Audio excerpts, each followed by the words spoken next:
Matapos makauwi ni Kim, galing sa naging bakasyon nito sa Hong Kong kasama ang kanyang Showtime family, ay kaagad naman ito na sumabak sa anniversary event ng Sisters, kung saan ay si Kim nga ang brand ambassador nito. Ginanap din ang nasabing show sa Vista Mall sa Taguig.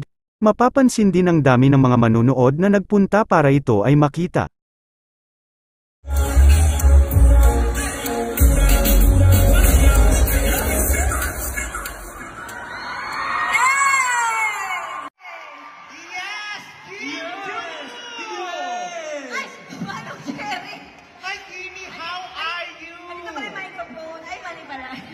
Ayan, alam mo, microphone ako.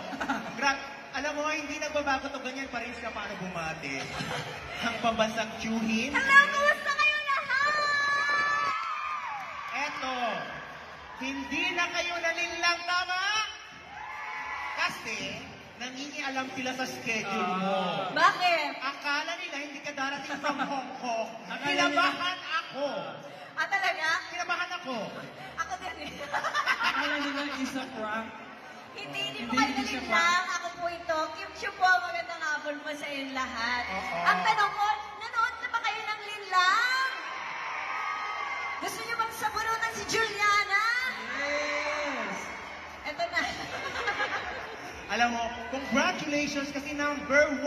Sobra lahat, parang international. Hindi tayo Hindi nalilinlang. lang sa Pilipinas. Yes, thank you so much. Pero nakakamiss naman mag-mall show. Ang tagal-tagal ko rin hindi nag-mall show. Happy Sunday sa lahat. Pero bago ang lahat, thank you so much, Kim Chiu Global, Kat Chita, Tropang Team Boy, Chinito, Chinita. We love you. I love you so, so much. Thank you talaga. Na-memorize yun! Kaya ang sabi nila ng hindi ka malabas na mainstream ng ABF, hindi ibig sabihin na hindi pinapanood kasi naging worldwide ka, diba? Maraming salamat. Panoorin lang nila every Thursday.